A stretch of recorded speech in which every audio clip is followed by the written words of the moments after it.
아주 잘해 주셔서 감사하고요. 여러분들에게도 복된 시간 되기를 주님의 이름으로 축복합니다. 한번 따라서 합시다. 새 사람의 생활. 우리가 그리스도 안에 있으면 새로운 피조물이라. 이전 것은 지나갔으니 보라 새 것이 되었도다. 그리스도를 영접하고 살아가는 우리들은 새 사람인 줄로 믿습니다. 하나님의 자녀 권세를 받은 사람들인 줄로 믿습니다. 이 사람들을 가리켜서 이렇게 말씀을 했는데, 한 장 앞으로 넘겨서 3장 1절과 2절의 말씀을 한번 읽어보도록 하겠습니다. 시작. 그러므로 너희가 그리스도와 함께 다시 살리심을 받았으면 위의 것을 찾으라. 거기는 그리스도께서 하나님 우편에 앉아 계시느니라. 위의 것을 생각하고 땅의 것을 생각하지 말라. 아멘. 우리는 새 사람을 입었으면 이제는 위의 것을 생각하라. 그곳에는 그리스도께서 하늘 보좌 우편에 앉아 계시느니라. 우리가 장차 들어가야 될 천국의 모습을 소개하고 있는 줄로 믿습니다. 그래서 우리의 믿음은 올라가 늘 저 높은 곳을 향하여 올라가야 되는데, 땅의 것을 생각하면 내려가 한없이 내려가면 지옥으로 가는 것 아니겠느냐. 그러니 새 사람을 입은 우리들은 위의 것을 생각하고 땅의 것을 생각하지 말라, 이렇게 말씀하시면서 3장 이후에 계속 하는 것은 땅의 것은 이러이러한 것들이다, 위의 것은 이런 것이다 라고 설명을 하면서 4장에도 이어지는 내용이었거든요. 그러면서 4장에서 우리 새 사람을 입은 그리스도인들은 어떻게 살아야 될 것인가, 오늘 두 가지만 생각해 보려고 합니다. 첫 번째는 4절 5절 말씀을 다 같이 읽어봅니다. 4절 5절 시작. 그러면 내가 마땅히 할 말로서 이 비밀을 나타내리라. 외인에게 대해서는 지혜로 행하여 세월을 아끼라. 아멘. 따라서 합시다. 지혜로 행하여 세월을 아끼라. 자, 누구든지 다 이렇게 살기를 원하지만 그게 잘 안 되는 경우가 있거든요. 솔로몬은 어려서 임금이 돼가지고 하나님 앞에 1000번째 제사를 드리면서 하나님께서 꿈에서 나타나셔서 내가 너희에게 무엇하여 주길 원하느냐. 하나님, 제가 어려서 임금이 돼가지고 이 수많은 백성들을 다스릴 만한 지혜가 없습니다. 지혜를 주시옵소서. 그래서 솔로몬에게 전무후무한 지혜를 하나님이 주신 줄로 믿습니다.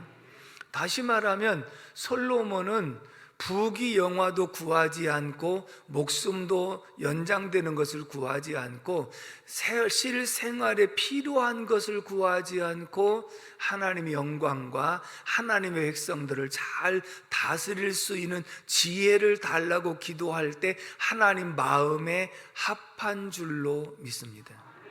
오늘 바울 사도가 우리에게 권면한 내용이 무엇이냐면 지혜로 행하여 세월을 아끼는 사람이 돼야 된다, 이렇게 말씀을 했어요.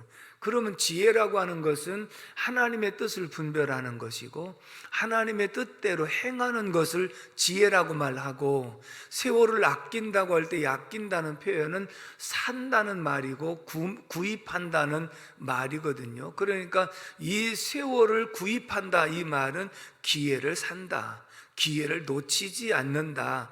그렇다면 우리가 지혜가 있으면 하나님이 나에게 주신 이 기회를 놓치지 않는다는 거예요. 근데 특별히 다른 기회 두 가지죠. 세상 사람들은 일생 중에 돈 벌 수 있는 기회가 3번인가 있다, 그런 말을 하잖아요. 그때 싼 땅 내가 1000평만 사서도 지금 떼부자가 됐는데 이렇게 말하는 거, 그런 기회가 분명히 있지만 내가 기회를 놓친 경우도 있고요. 또 한 가지는 우리가 전도할 기회라고 하는 것이 하나님이 주실 때가 있다는 거예요.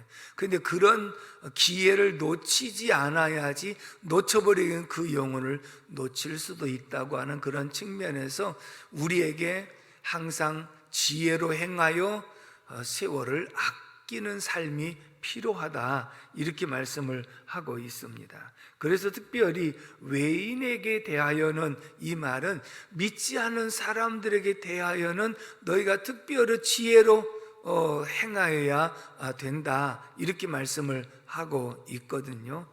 자, 우리가 일단 주님 말씀하시기를 그리스도인들 너희는 세상의 빛이요 소금이라 그렇게 말씀하셨어요. 빛은 착한 행실을 의미하고 소금은 맛을 잃지 않는 것을 주님 말씀하신 것은 무엇이냐면, 우리 그리스도인들은 믿지 않은 사람들에게 선한 행실을 통하여 본이 되어야 되고, 그 다음에 우리 그리스도인들은 어디에 가서 무슨 말을 하든지 소금으로 고르게 한같이 맛을 낼 줄 아는 사람이 될 때 기회를 사는 사람이 되는 것이다, 이렇게 표현을 하고 있습니다. 그렇다면 이 말씀을 하고 있는 바울 사도는 어떻게 행하여 왔는가? 이렇게 대답을 합니다. 2절로 3절의 말씀을 다 같이 읽겠습니다. 시작. 기도를 계속하고 기도에 감사함으로 깨어 있으라. 또한 우리를 위하여 기도하되 하나님이 전도할 문을 우리에게 열어주사 그리스도의 비밀을 말하게 하시기를 구하라. 내가 이 일 때문에 당하였노라. 아멘. 따라서 합시다. 기도가 답이다. 아멘이십니까? 지혜로 행하여 세월을 아끼는 것, 그리고 세상 사람들에게 빛과 소금의 역할을 감당할 수 있는 것, 그것은 바울 사도의 대답은 기도가 답이었다, 이렇게 고백을 하고 있습니다. 왜냐하면 바울 사도의 모든 삶을 돌아보면요, 기도로 시작해서 기도로 진행하고 기도로 마쳤던 생애라 해도 과언이 아니고요, 예수님 공생의 시작을 40일 금식하면서 시작하셨고, 수시로 감람산에 올라가서도 기도하셨고, 그리고 마지막 겟세마네 동산에서 기도로 모든 공생애를 마무리하신 것처럼 바울 사도의 사역도 그랬고, 새 사람을 입은 우리들의 삶도 하루 일과를 기도로 시작하고 기도로 진행하고 기도로 마무리하는 생활이 답인 줄로 믿습니다. 그렇다면 사람은 누구든지 기도해야 되는데 라고 하면서도 기도가 잘 안 될 때가 있거든요.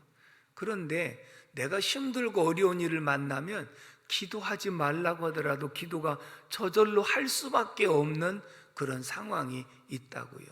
바울 사도의 사역 속에는요, 고난의 연속이에요. 그렇게 고난을 많이 당한 사람도 없을 거라고요. 이렇게 고난의 연속이었기 때문에 기도하지 않을 수가 없었는데, 특별히 사도행전 16장에 빌립보 감옥에 매를 맞고 갇혔을 때 밤중에 일어나서 바울과 실라가 둘이 하나님께 찬송하고 기도했더라 그랬잖아요. 간수당이 듣고 분명히 다른 죄수들과 다르다는 걸 느꼈지만 그 상황 속에서 옥터가 움직이고 옥문이 열리고 묶였던 착고가 풀어지면서 그곳에서 석방하게 되어졌고, 그리고 간수장과 간수장 가족들을 다 주 앞에 인도하는 타이밍을 잘 잡은 줄로 믿습니다.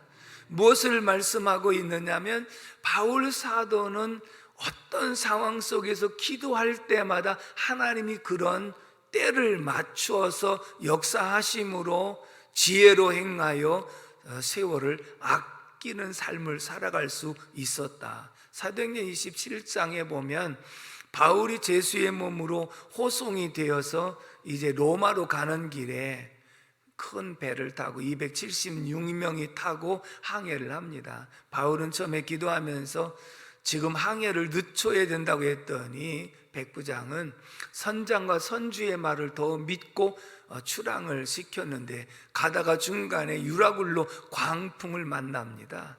살소망까지 끊어진 것은 14일 동안 그 유라굴로 태풍 가운데에서 무거운 짐들을 배를 가볍게 하고 해서 다 화물도 바다에다 던져버리고 사람 목숨만 구하려고 애를 썼지만 정말 불가능해 보였던 속에 바울은 기도합니다. 그 밤에 하나님께서 나타나셔서 하신 말씀이, 바울아 두려워하지 말라, 아무 걱정하지 말라, 이 배에 타고 있는 모든 사람들의 생명은 절대로 무관할 것이고 다만 배와 화물만 손해가 될 것이다.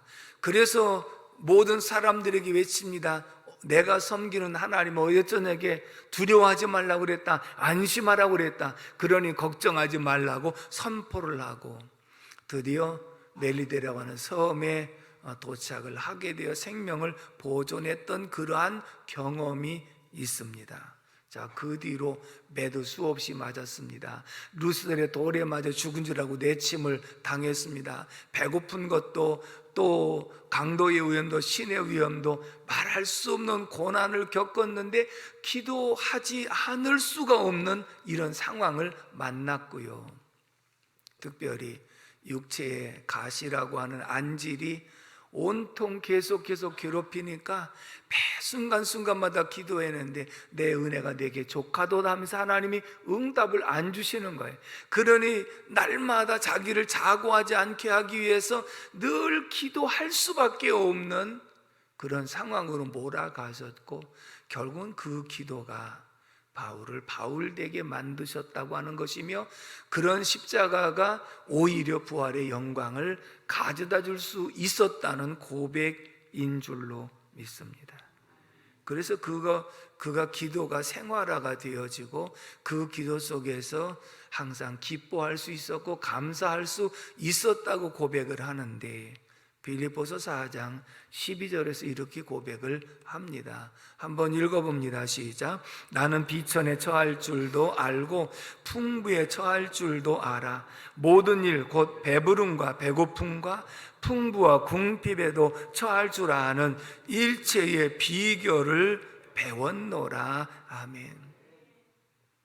내가 비천에 처할 때도 원망불평하지 않고, 풍부에 처할 때도 안일하지 않고, 배고픔과 배부름과 궁핍과 풍부 속에서 내가 처할 줄 알았던 것은 뭘까? 내게 능력 주시는 자 안에서 모든 것을 할 수 있었는데, 어떤 상황 속에도, 배고픈 상황에도 기도했고 배부른 상황에도 기도했고, 어떤 상황에도 기도가 답이었음을 고백하고 있는데, 우리는 모두가 지혜롭게 행하기를 원하고 세월을 아끼기를 원하지만 잘 안 되었던 이유 중에 하나는 기도의 생활화가 부족했기 때문에 잘 안 되었다라고 하는 고백인 줄로 믿습니다.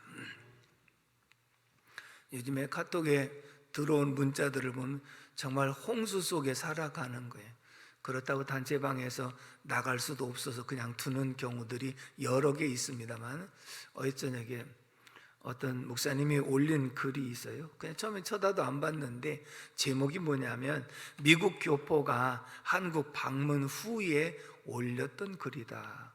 제목이 그래요. 그래서 미국에 살고 있는 교민이 한국에 와서 방문하고 돌아가면서 어떤 글을 남겼을까 만화로 그린 그림이라고 되어 있어요. 그래서 그걸 제가 읽어보니까 공감이 가는 내용이었거든요.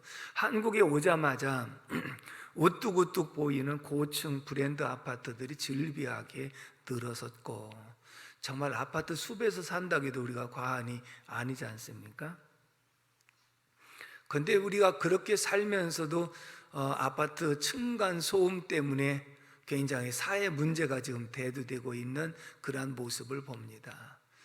지난번에 이제 임바울 목사님 오셨다고 하고, 코로나 때문에 3년 만에 한국에 처음으로 나오셨는데 3년 만에 아주 몰라보게 달라졌더라, 계속 그 말을 했거든요. 자, 우리는 이제 층간소음 때문에 그런데, 우리가 이번에 LA에 가가지고 에어비앤비라고 우리나라 펜션과 같은 그런 곳이거든요. 그곳에 이제 얻어가지고 같이 함께 생활을 했는데, 자, 캘리포니아 쪽도 그렇고 옛날 우리가 동부 쪽에 있을 때 그렇고 거의 다 집들은요 나무로 집을 지었어요. 나무로. 그 이유는 뭐냐, 지진 때문에 다 단층에다가, 그리고 높으면 2층으로 집을 지었는데, 처음에 들어갔던 에어비앤비도 다 나무로 지었기 때문에 항상 옆방의 소리도 다 들리고 그랬는데, 나중에 두 번째 얻었던 에어비앤비는 2층으로 되어진 집이거든요. 전부 다 이 층간도 합판으로 만들었죠. 그 다음에 모든 벽도 다 합판으로 만들었죠. 그러니까 옆방에서 숨 쉬는 소리까지 다 들리거든요. 재미있는 얘기는 어떤 분이 아래층에 사는 사람이 저녁만 되면 음악을 크게 틀어놓는 거예요. 그러니까 내 집에서 틀어놓는 것보다 더 그것이 시끄러워 갖고 할 수 없이 참다 해서 내려갔대요. 야, 저녁에 좀 음악을 좀 줄여주면 어떻겠냐, 안 되겠냐. 그랬더니 하는 말이, 야, 나는 네 남편 코 고는 소리 때문에 잠을 잘 수가 없어서 내가 이렇게 음악을 틀어놓은 거다. 그래서 말하러 갔다가 할 말이 없어서 돌아왔다는 거예요. 그 정도로 이 층간 소음이 사실은 심각할 정도에 해당되는 그런 내용인데, 고층 아파트가 들어선 그런 모습을 보면서 조금 더 이제 부럽다. 골목마다 중형차들이 가득하고 차량마다 다 블랙박스가, 미국에 제가 가서 봐도 여러 차 봐도 블랙박스 달고 다니는 차가 별로 없었거든요. 그 다음에 차량 번호를 자동으로 인식해서 하이패스 하지. 그 다음에 주차장도 다 자동으로 인식하는 그런 모습. 그 다음에 어디서든지 빠른 인터넷이 우리나라처럼 잘된 나라가 세계 우리가 1위라고 하거든요. 그러니까 자, 그 다음에 세계 최고 수준의 대중교통 시스템, 뛰어난 교통카드, 버스 도착 알림판, 그 다음에 거미줄처럼 펼쳐져 있는 지하철.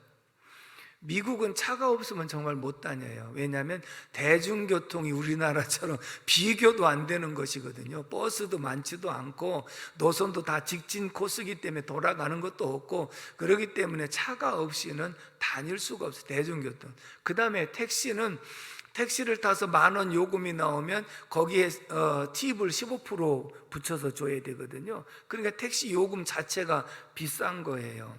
자, 그런데 저렴하고 편한 택시, 24시간 문 여는 가게가 많고, 그 다음에 대리운전 서비스까지 있고, 그 다음에 전화 한 통이면 음식을 배달시켜서 먹을 수 있고, 그리고 총알 배송 서비스가 계속 진행되고 있고, 거리마다 카페가 즐비하게 되어 있고, 손에 비싼 핸드폰을 다 들고 있고, 그리고 집에 열쇠는 다 비밀번호로 키판이 되어 있어서 이렇게 해외여행 간다고 공항이 북적북적하고, 이런 모든 일들이 자기가 10수년 전에 한국을 떠날 때 한국의 모습과 비교가 안 될 만큼 눈부신 발전을 했더라 라고 하는 내용이거든요.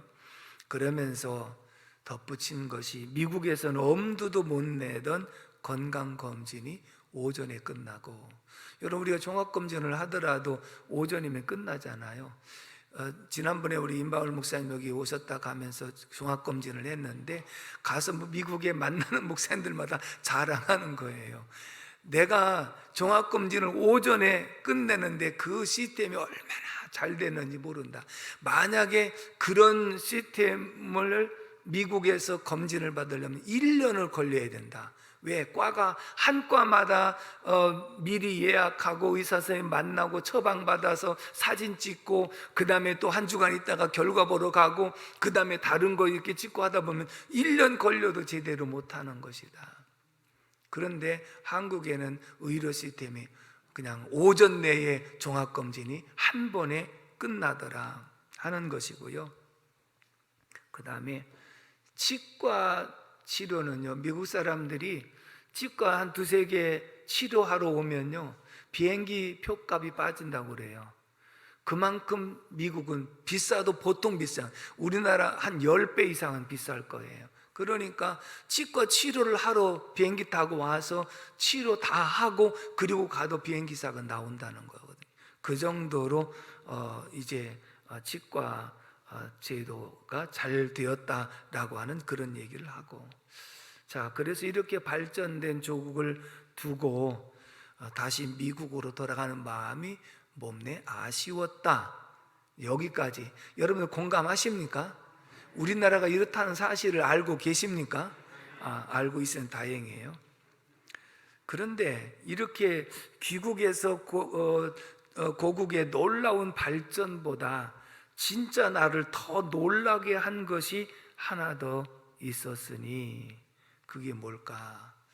만나는 사람들마다 한국이 얼마나 살기 힘들다고 아우성을 치는지, 죽겠다, 힘들다, 정치가 개판이다, 나라가 썩었다, 전셋값이 너무나도 올랐다, 집값이 말할 수 없이 올랐다, 애들 교육하기가 하느라고 등골이 빠진다, 집집마다 55인치 대형 TV에서 수많은 사람들이 힘들어 죽겠다고 난리하고, 반값 등록금 실시하라고 여자가 두려워서 밤길 못 다닌다고 그러고, 정리해고 당하는 나라가, 이런 나라가 어디 있느냐고 TV에서 계속 그렇게 얘기하는 내용을 들었다.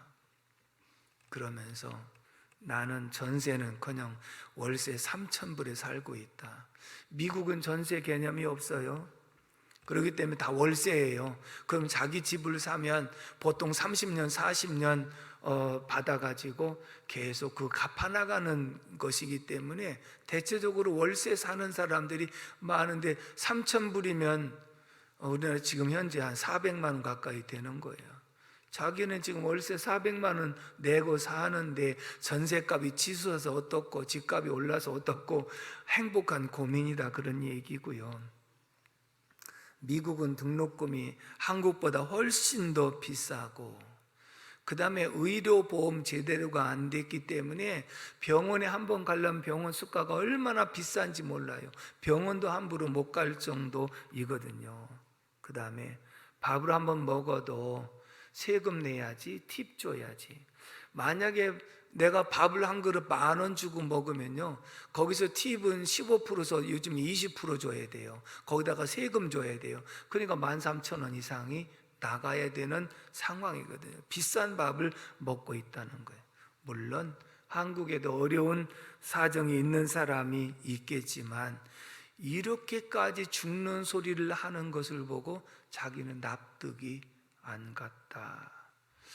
그래서 돌아가면서 옛날에는 대한민국이 더 잘 살게 해달라고 하는 기도를 했었는데, 이제는 기도를 바꿔서 고국의 모든 국민들이 감사할 줄 알고 기뻐할 줄 아는 국민이 되게 해달라고 기도해야 되겠다. 뒤통수 한 대 맞은 그런 기분이었어요. 여러분, 우리가 지금 절대적인 빈곤자는 거의 없어요. 그렇죠?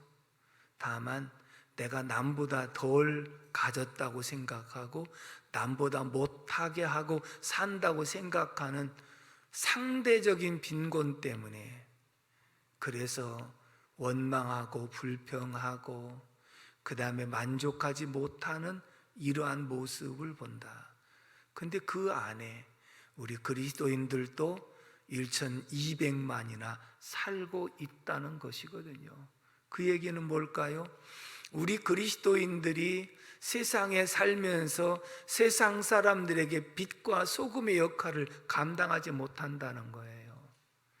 자기 마음에 안 든다고 원망하고 불평하고, 그리고 만족할 줄 모르고 기뻐할 줄 모르는 이러한 모습을 살아갈 때, 믿지 않은 사람들이 볼 때 믿는 너나 믿지 않은 나나 다른 것이 뭐냐라고 말한다면 우리가 무엇이라고 대답할 것이 있겠는가 한번 생각해 볼 필요성이 있다는 거예요.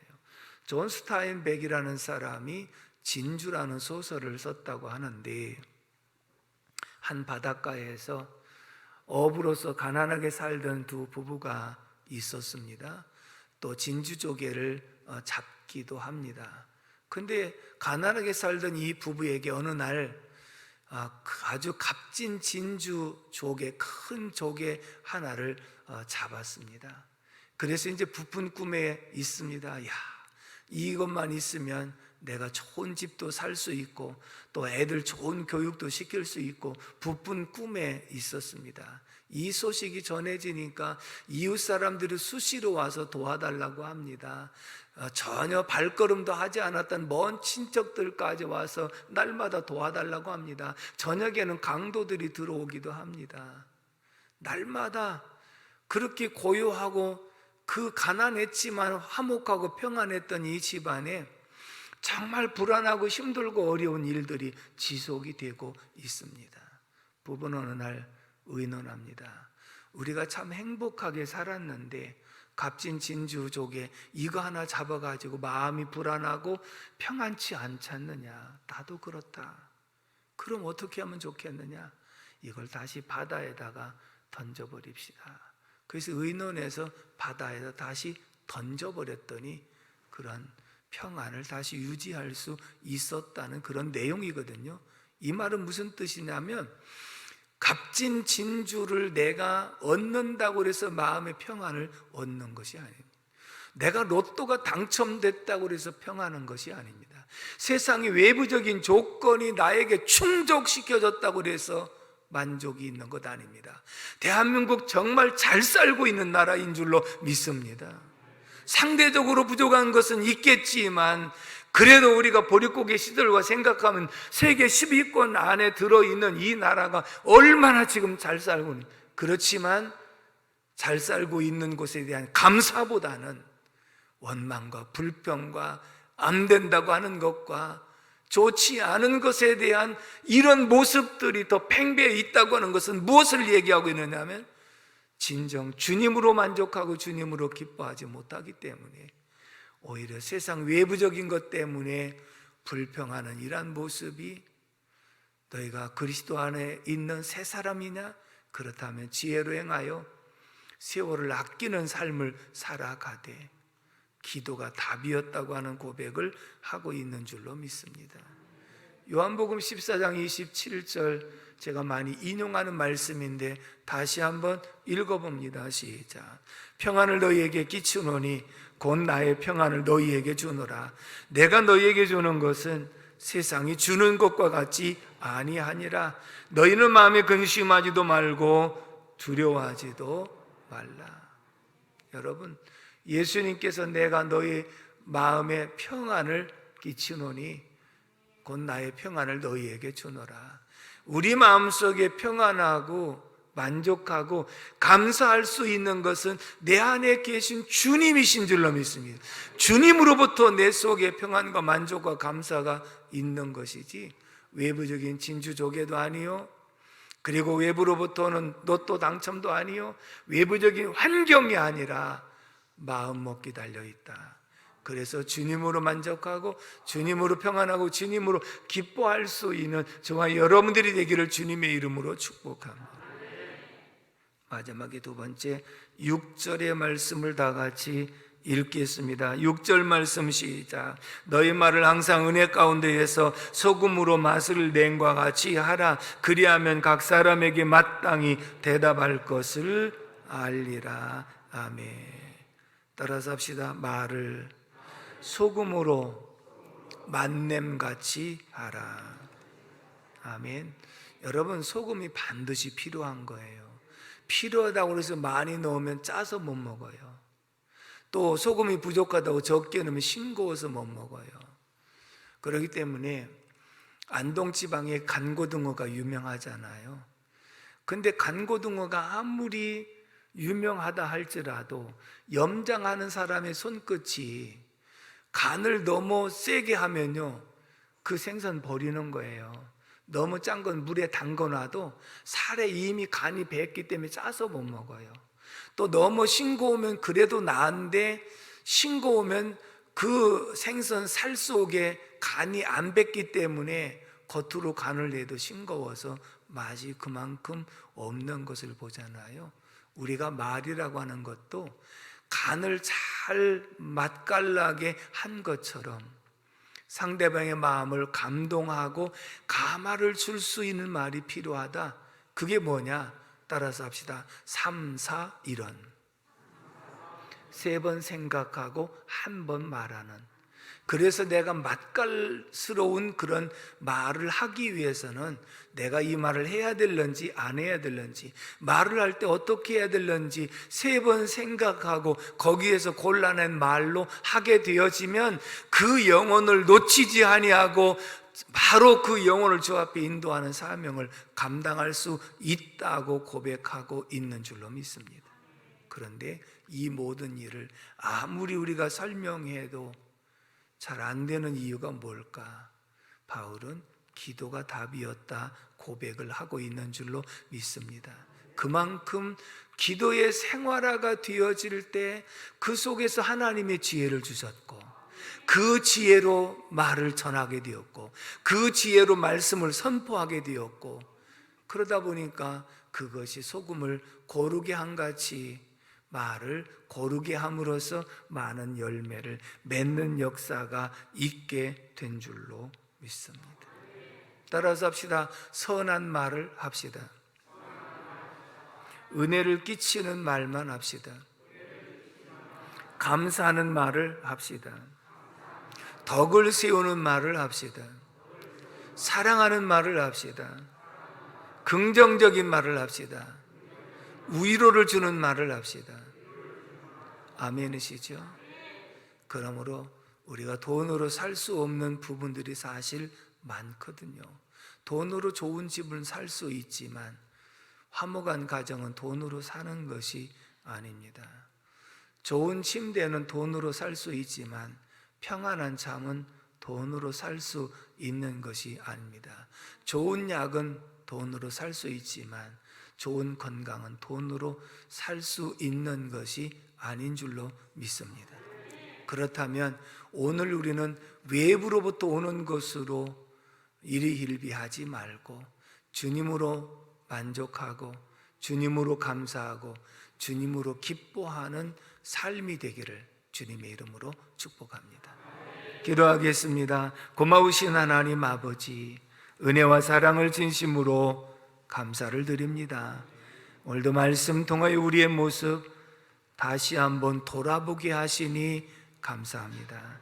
생활 환경은 많이 나아졌음에도 불구하고 우리들이 여전히 원망하고 불평하고 있었다면 내가 주님으로 만족하고 주님으로 기뻐하는 새 사람을 입은 삶이 아니라는 것을 깨닫게 해주셨사오니 주님이 우리 마음속에 주시는 이 평안으로, 주님 주시는 만족으로, 주님 주시는 기뻐함으로 가득 채워질 수 있도록 도와주시옵시고, 내 외부적인 환경이 여의치 않더라도 그곳에서 감사를 찾게 하시고, 비록 무화과 나무가 무성하지 못하고 감람나무에 소출이 없고 포도나무에 열매가 없고 외양간에 소가 없고 밭에 식물이 없을지라도 여호와로 인하여 기뻐하고 구원의 하나님으로 인하여 즐거워할 수 있는 우리 모두가 되게 하여 주옵소서. 감사하고 예수님의 이름으로 기도 올리옵나이다. 아멘.